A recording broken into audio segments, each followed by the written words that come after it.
So we continue the lecture with an interesting concept. It's called hubs and authorities. And it is interesting because so far we have been studying centralities which are assigning one value to each and every vertex. Now, in this case, this centrality measure assigns two values to each and every node. Now, this is not something very special or extraordinary because we are dealing with directed networks. In case of directed networks, it's very easy to come up with such a metric. For example, you can think about the degree centrality, which assigns two values as well, namely the in degree and the out degree of the node.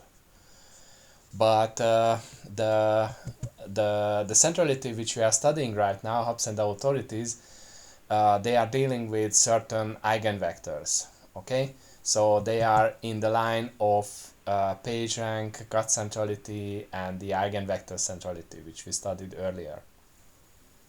And those centralities, they assigned high centrality value to a vertex if its in neighbors, so those nodes which are having incoming edges to this particular node, if they had high centrality value. However, it's also interesting to introduce another metric which can assign high centrality value to a node if it points to other nodes with high centrality value.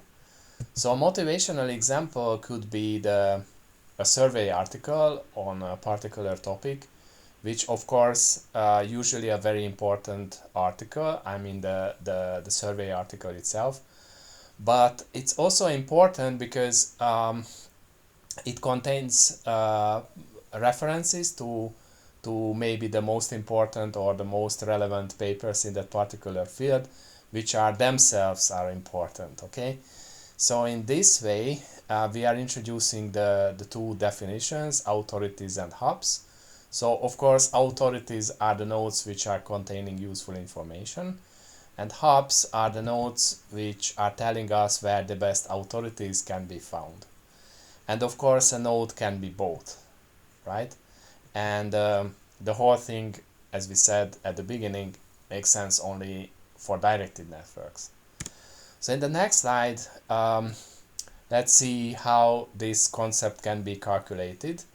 The algorithm is called HITS method, and the HITS is an abbreviation, hyperlink induced topic search, and it was introduced by Kleinberg.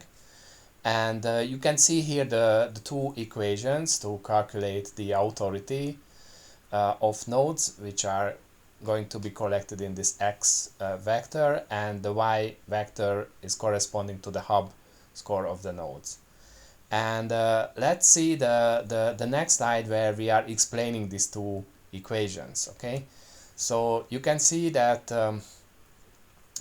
the x values, which are the authority of a vertex, it's defined by what? They are defined by their neighbors hub value. Okay, so this is why y sub j appears on the right hand side of the equation.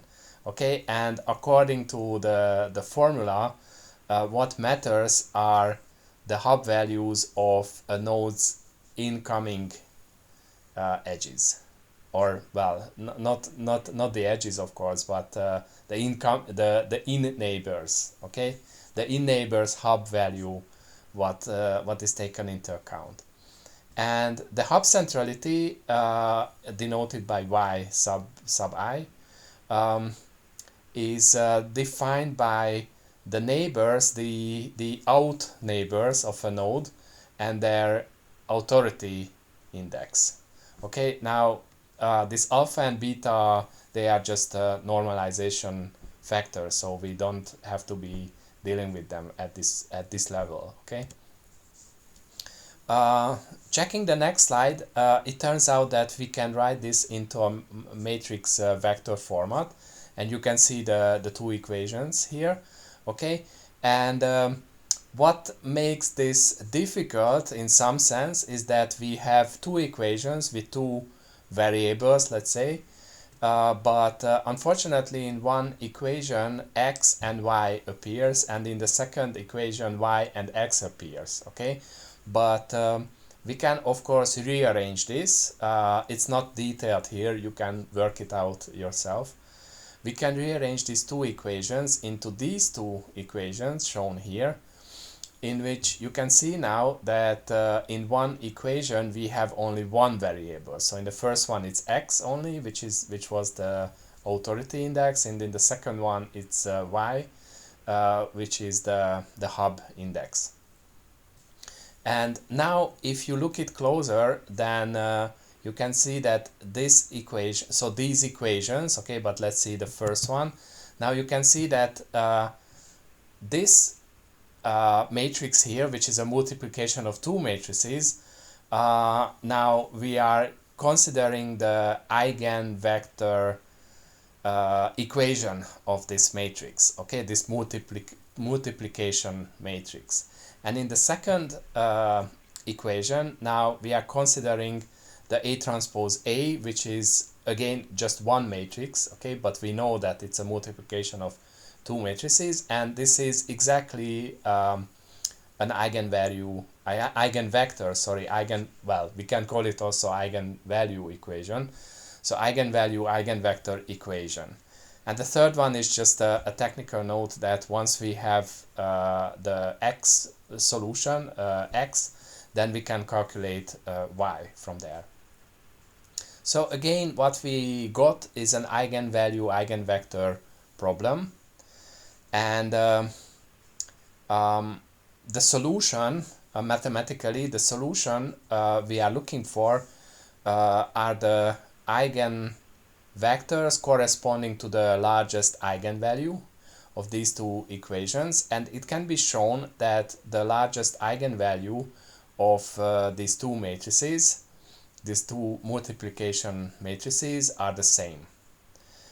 And well, this is it. This is all.